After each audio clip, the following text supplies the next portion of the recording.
Hare Krishna.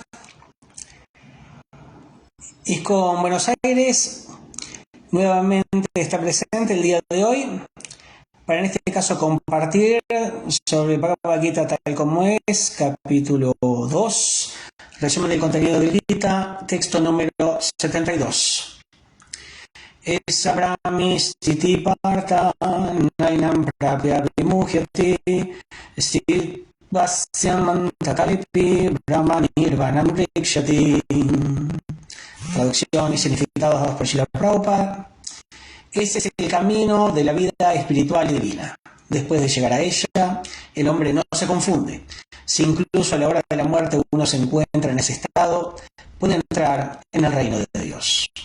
Significado: uno puede llegar al estado de conciencia de Krishna o de vida divina de inmediato, en un segundo, o puede que uno no alcance ese estado de vida ni siquiera después de millones de nacimientos. Es cuestión únicamente de comprender y aceptar el hecho. Tattva Maharaj alcanzó ese estado de vida apenas unos cuantos minutos antes de morir con solo entregarse a Krishna. Nirvana significa terminar con el proceso de la vida materialista. De acuerdo con la filosofía budista, al completarse esta vida material solo hay un vacío, pero el Bhagavad Gita enseña algo diferente. La verdadera vida comienza después de que se termina esta vida material. Pero el muy materialista es suficiente saber. Para el muy materialista es suficiente saber que uno tiene que terminar este modo materialista de vida, pero para las personas que están adelantadas espiritualmente, hay otra vida después de esta vida materialista. Antes de terminar esta vida, si uno tiene la fortuna de volverse consciente de Krishna, de inmediato alcanza la etapa de Brahma Nirvana. No hay diferencia entre el reino de Dios y el servicio devocional del Señor. Como ambos se encuentran en el plano absoluto, estar dedicado al amoroso servicio trascendental del Señor es haber llegado al reino espiritual. En el mundo espiritual hay actividades para la complacencia de los sentidos, mientras que en el mundo espiritual hay actividades de conciencia de Krishna. Lograr el estado de conciencia de Krishna, incluso durante esta vida, constituye el logro inmediato del Brahman, y aquel que se halla en el estado de conciencia de Krishna, ciertamente que ya ha entrado en el reino de Dios. El Brahman es justo lo opuesto a la materia. Por eso, Brahmishtiti significa no en el plano de las actividades materiales. En el Bhagavad Gita, el servicio devocional del Señor se acepta como la etapa liberada. Sargunam Sametitetam Brahma Bhujaya Kalpate. Por consiguiente, Brahmishtiti es la liberación del cautiverio material. Srila Bhaktivinoda Thakur ha dicho que este segundo capítulo del Bhagavad Gita resume el contenido del texto completo. Los temas de que trata el Bhagavad Gita son Karma Yoga, Jnana Yoga y Bhakti Yoga. En el capítulo 2 se han discutido claramente el Karma Yoga y el Jnana Yoga, y también se ha dado un vislumbre del Bhakti Yoga, todo lo cual se ha presentado como resumen de contenido de todo el texto. Así también los significados de Bhaktivedanta correspondientes al capítulo 2 del Srimad Bhagavad Gita en relación con su contenido. Vamos de nuevo con el mantra. Esa brahmi stiti parta nainam prapya vimujyati sthitvasyamanta kalipi brahma nirvanam rikshati. Ese es el camino de la vida espiritual y divina. Después de llegar a ella, el hombre no se confunde. Si incluso a la hora de la muerte uno se encuentra en ese estado, puede entrar en el reino de Dios.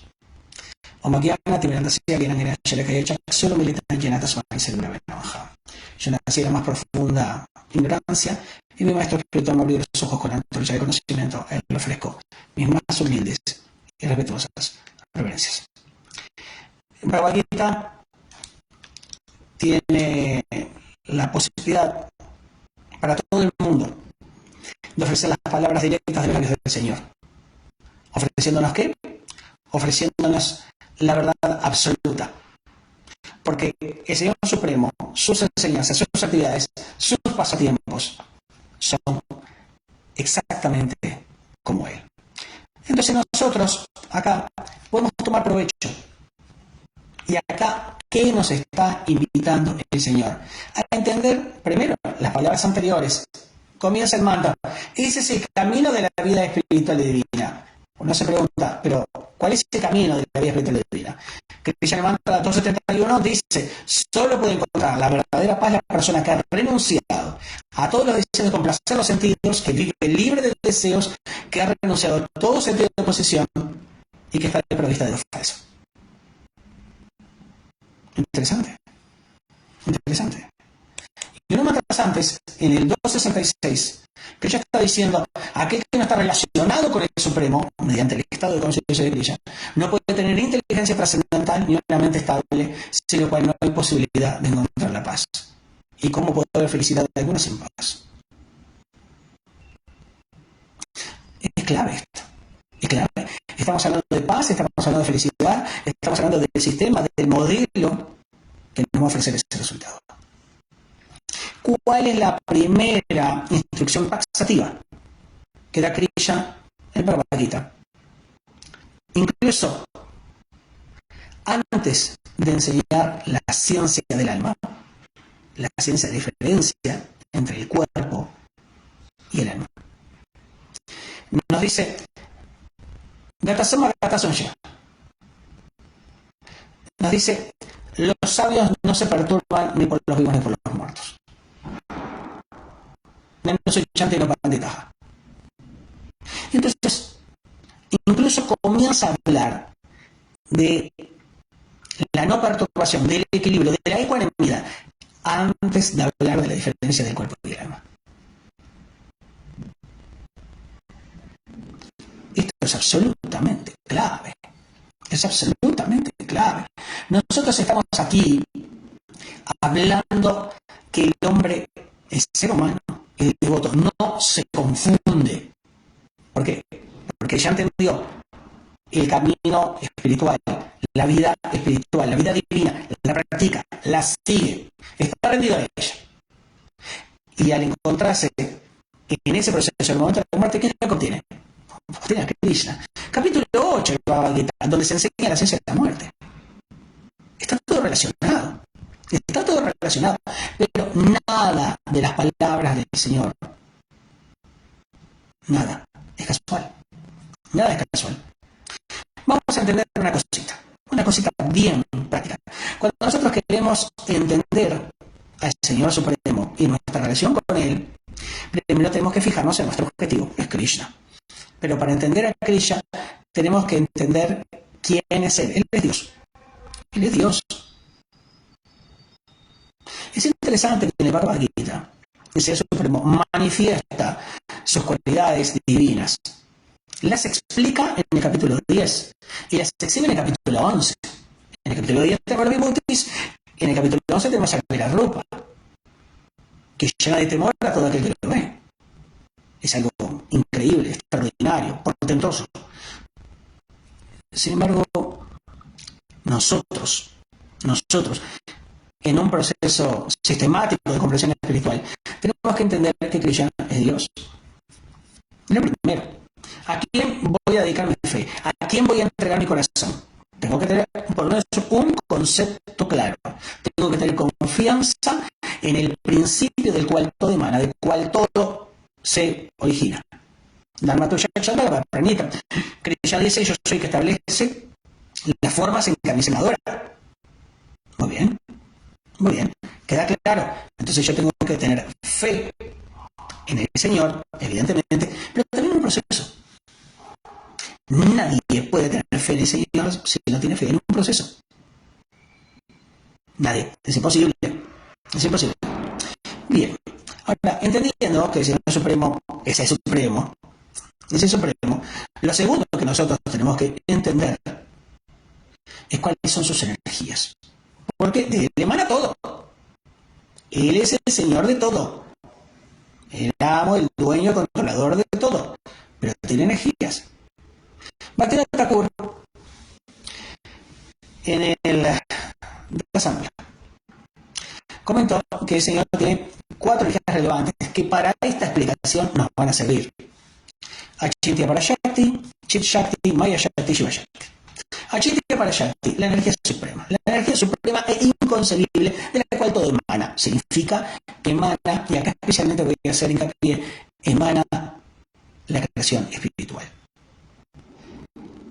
lo que brindaba, los planetas Vaikunta, todo esa energía, que es suprema e inconcebible. No la puedo explicar, porque es inconcebible. Después tenemos Chik Shakti, la energía interna. De allí que llegamos a obtener. ¿Qué llegamos a obtener? Tenemos acá a los asistentes amados del Señor. Vienen de esa energía. Y para aquel que es ducho de la conciencia de que ella sabe lo que está hablando. Luego viene Maya Shakti. Maya Shakti es una energía muy poderosa del Señor, de la cual emana toda la creación material, todos los universos. Todo sale de allí. Y finalmente tenemos el Shiva Shakti, de la cual salen todas las entidades vivientes de este universo. 4 energías. 4. Todo está relacionado con eso. Una vez que yo entiendo eso, y para terminar de entender en forma muy sencilla, muy didáctica el concepto de Ishvara, lo siguiente que tengo que comprender es que en relación al Señor hay razas. 5 razas. Desde una raza contemplativa, asistencial, amistosa, paternal y amorosa. Todas ellas son extremadamente maravillosas, llenas de opulencias trascendentales. Pero ¿cómo desarrollo esa raza? Tengo que amar al Señor. Para amar al Señor tengo que conocerlo. Rupa Goswami, en el Bhakti Rasamrita Sindhu, nos está a nosotros facilitando 64 cualidades. 64 cualidades que todo devoto que quiera amar al Señor las tiene que conocer. A menos que sepa dónde están. 50 cualidades que comparte con las entidades vivientes. 5 con los semidioses superiores, los más importantes. 5 con Araya y 4 exclusivamente del Govinda. 64. Se explica que un devoto puro, un devoto puro, esas 50 cualidades que comparte Krishna con las entidades vivientes las tiene todas. Un tip para medir nuestro avance espiritual. Veamos esas cualidades y contrastemos nosotros. Puede llegar a ser muy divertido. Otro detalle más. No podemos imaginar a alguien enamorado de quien no conoce. De quien no conoce sus características, que lo que le gusta hacer, lo que son sus capacidades. Es imposible. Yo no me puedo encontrar a una persona y tomar en serio. Si me dice estoy enamorado, le pregunto de quién, no lo sé. Pero se llama Sonia. ¿Qué pelo tiene? No lo sé. ¿Qué le gusta hacer? No lo sé. Es una barbaridad eso, ¿no? Es una barbaridad. Si no sabes cómo es la persona, qué es lo que le gusta hacer, qué es lo que le gusta comer, cuáles son sus cualidades, ¿cómo puedes amar? Es imposible. Por eso, el Señor Supremo, Krishna, está hablando Bhagavad Gita. ¿Para qué? Para que lo conozcamos. Y acharyas posteriores nos dieron a nosotros enormes facilidades para, en un lenguaje contemporáneo, no quedarnos trancados en el frío lenguaje de los Vedas. Lo que han hecho los grandes acharyas de nuestro Sri Parampara es facilitarnos a nosotros conclusiones, conocimiento conclusivo, taxativo, incuestionable, eterno, permanente, primordial. Es como el alma espiritual. No cambia. Es así, indiscutible. Y nosotros tenemos que tomarlo muy en serio y ponerlo en práctica en nuestras vidas. No hay otra forma de avanzar espiritualmente. No se puede. Y aquel que diga lo contrario, te está mintiendo. Te está mintiendo. Porque una vez que los devotos pasan por todo lo que acabo de explicar previamente, tiene que entrar entonces muy seriamente en comprender las tres etapas de Maitreya Prayoya. Tres etapas que también describen los tres tercios del Bhagavad Gita. Está todo vinculado, está todo relacionado. Y uno dice, ¿en serio tengo que comprender todo esto si quiero volver con el Señor? ¿Acaso no me sirve un ejercicio de meditación? No, para nada. Porque resulta que hay dos caminos esenciales en nuestra práctica espiritual que van de la mano, paralelos. Por un lado, tatuá, conocimiento acerca del Señor. Y por otro lado, raza, mi relacionamiento con Él.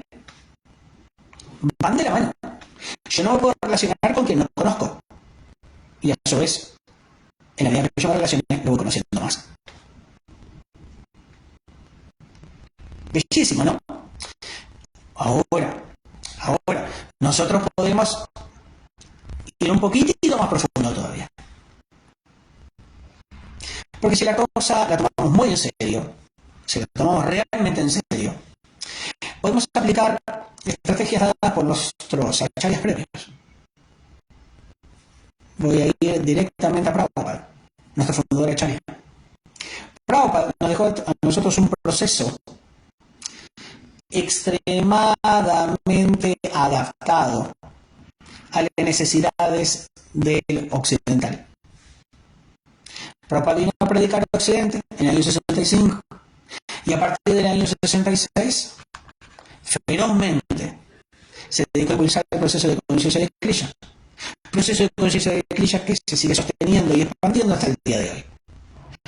Uno podría decir, tenemos entonces que cantar el santo nombre del Señor, ocuparnos del servicio devocional, asociarnos con devotos, ofrecer los alimentos, leer los libros de Srila Prabhupada, tomar iniciación con un maestro espiritual fidedigno, tomar muy seriamente lo que nos dice el maestro espiritual y ponerlo en práctica. Son elementos básicos. Es una verdad de perogrullo. Pero al hacerlo, nosotros vamos a tener éxito. Porque la realización espiritual va de la mano con la intensidad y sinceridad con la cual nosotros nos apliquemos a la práctica de la vida espiritual. Si nosotros seguimos la vida espiritual en completo automático, no vamos a lograr muchas cosas. Pero si lo hacemos con mucha seriedad, minucioso, el resultado es diferente. Es como comparar un reloj de feria con un Rolex. Los dos son relojes. Pero uno es el reloj y el otro es basura. Y la diferencia entre hacer algo mecánico y hacer algo minucioso, con atención al detalle, poniendo la concentración, poniendo el corazón y el alma en el asunto. Por esa misma razón, los devotos se dividen en tres categorías. El devoto que recibe iniciación para evitar que se vaya al infierno. El maestro espiritual sabe esto. Y muchas veces otorga la iniciación a un devoto simplemente para ahorrarle una visita a Yamash. Después tenemos los devotos que, ocupados en el servicio devocional, no logran hacer la diferencia.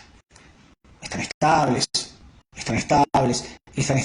pero nunca se ve algo significativo. Están ahí. Pero, ¿qué es lo que está pasando? ¿Por qué no hay un avance? ¿Por qué no pasa algo? Continuarios. Y por último tenemos al Satsisya, al devoto que entiende el deseo del maestro espiritual. Y el deseo del maestro espiritual es su deseo. Y es lo que domina su corazón. Entonces este devoto sincero, este discípulo sincero, toma la instrucción del maestro espiritual como su vida y alma. No necesita que el maestro espiritual le diga algo. Él está ansioso por entender al maestro espiritual y colaborar contribuir en la misión de él. ¿Cuántos devotos son así? ¿Somos así?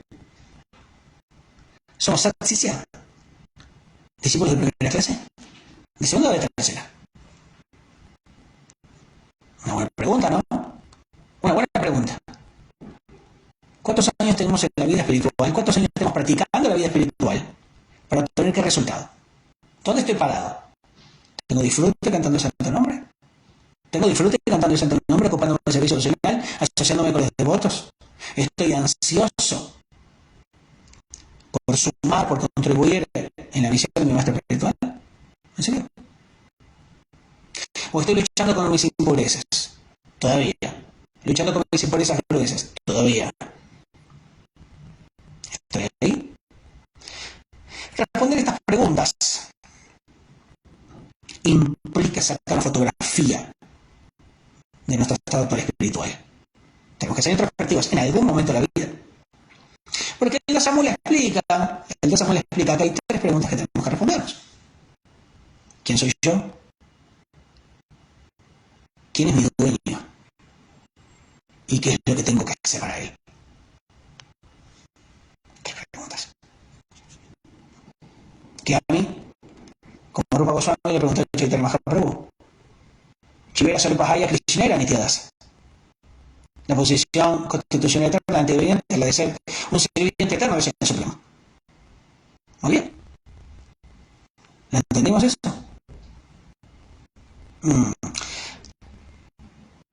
Tenemos que ser introspectivos, al menos una vez en la vida. Al menos una vez. Sumemos a favor nuestro. Hagamos las cosas como es debido. Como es debido, seriamente. Seriamente. Una persona chueca no puede correr exitosamente una maratón. Va a abandonar. No podemos ser chuecos. No podemos nosotros estimular nuestras impurezas, nuestros apegos, porque con eso vamos a estar hipotecando el éxito de nuestra vida espiritual. Nosotros estamos sufriendo por lo que está ocurriendo a nuestro alrededor. Nosotros estamos perturbados por todo lo que está ocurriendo. Estamos muy lejos de ser sabios de mente estable. Está bien que nosotros reaccionemos ante distintos estímulos externos, porque la realidad nos fuerza a reaccionar. Pero esas emociones son las que nos dominan. ¿Sí? ¿Tan mal estamos? ¿Tan mal? La gran mayoría de nosotros tenemos un montón de años de vida espiritual en nuestras espaldas. Un montón. Un montón. Es momento de evaluar qué hicimos bien y qué hicimos mal. Seamos introspectivos. Seamos introspectivos. Tomemos Bhagavad Gita, capítulo 13, capítulo 14, capítulo 16. Veamos la lista de cualidades. Veamos cómo nos llevamos con cada una de esas cualidades. Aquellas que se establecen como el conocimiento, aquellas que se dicen que son trascendentales. Vamos a ver. ¿Cómo estoy yo? ¿Cómo estoy yo? Y por último, ¿cómo estoy yo en relación a la máxima y más importante cualidad? Si queremos avanzar espiritualmente, la humildad. ¿Cómo estoy? ¿Soy humilde? Soy humilde. Voy a poner un ejemplo. Si nosotros queremos recibir misericordia, si nosotros queremos recibir alguna clase de bendición, ¿tenemos la capacidad para recibirla? ¿Tenemos la actitud para recibirla? Si estamos llenos de nuestro ego falso, no vamos a recibir nada. Porque estamos llenos. Un vaso lleno no recibe más líquido. Tenemos que soltar algo. Y para soltar es como la tetera. Para vaciarse, tiene que poner su boca para abajo, con mucha humildad. Suelta todo y puede ser llenada. Que misericordia, conocimiento, bendiciones, kripa, Guru kripa, Vaishnava kripa. ¿Funciona así? Ser humilde es fundamental, es la base de toda nuestra construcción espiritual. Y si nuestra base es endeble, todo se va a desmoronar ante la más pequeña prueba que la vida nos otorga. ¿Quieren escuchar de pruebas? Lea Bhagavatam 10.88.8. Ahí Krishna les va a enseñar la ciencia del sufrimiento. ¿Y por qué los devotos tienen que sufrir? Buenas noticias para los devotos. De la misma forma que tienen que sufrir, el Señor Supremo les da los elementos para poder entender la razón de ese sufrimiento. Y una de las razones es para poder fundamentar la gloria del devoto. Porque ningún devoto se vuelve glorioso si no enfrenta pruebas excepcionales. Y esas pruebas excepcionales, créanlo o no, son misericordia del Señor. ¿Cuál es la diferencia entre el sufrimiento y la felicidad del devoto comparada a la de un karmi? En el que el devoto, en su sufrimiento o en su felicidad, no queda atado a un resultado. No hay una atadura posterior que implique que tenga que volver a nacer para seguir pagando y pagando y pagando, no. Para nada. Para el karmi sí, para el devoto no. Porque esa felicidad o ese sufrimiento son liberadores. ¿Se entiende? ¿Se entiende? Por eso los invito muy seriamente a que avancen en su estudio y en la práctica de la vida espiritual. Porque van a entender la razón y la esencia de todo lo que les está ocurriendo. De todo. Porque nada se da por azar. Y todo lo que está relacionado con nosotros, en la medida que estamos rendidos a Krishna, está siendo controlado por Él. Y si está siendo controlado por Él, significa que es para nuestro bien. Y si es para nuestro bien, no importa lo que esté ocurriendo. Lo agradecemos, lo aceptamos y seguimos adelante. No terminamos. Sin cesar. Sin parar. Constantes. Fijos. Llenos de entusiasmo. Esa es la clave espiritual. Y sin eso, no hay éxito alguno. No hay forma de tener éxito. No existe un camino corto. No existen atajos. No existe el camino fácil. No existe el camino suavecito. No. No. Pero incluso en las partes más complicadas de nuestra práctica espiritual, nosotros tenemos la certeza que vamos a salir mejor de lo que estábamos. Más avanzados, más pulidos. Alguna vez utilicé la analogía del carbón. El carbón es un elemento del más corriente y del más ordinario de este mundo. Sin embargo, ese mismo carbón, cuando es puesto a presión, a una presión gigantesca, se vuelve diamante.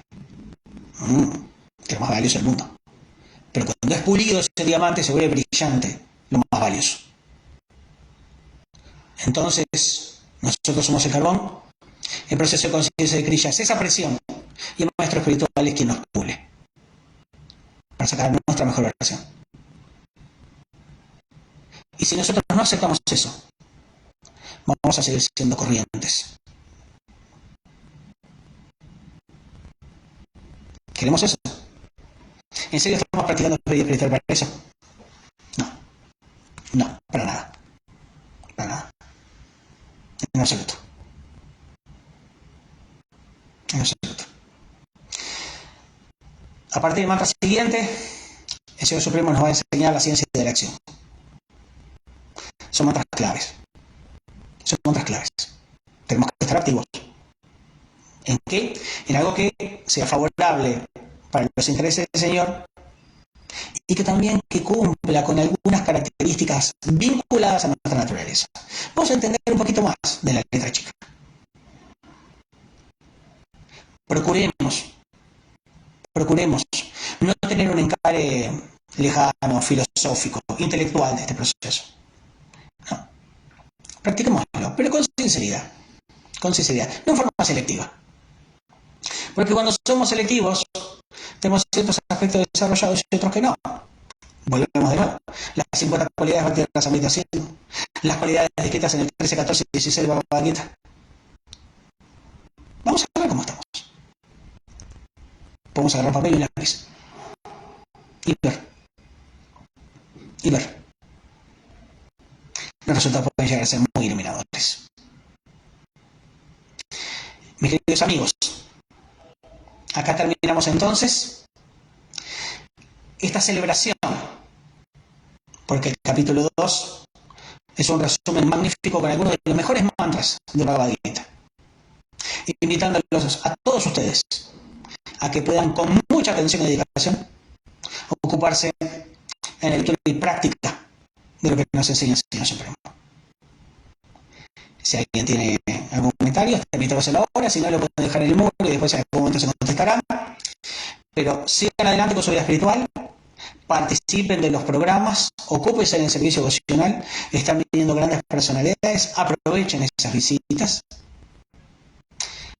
lean, hagan preguntas, hagan amistad con devotos, háganse regalos, compartan prasada.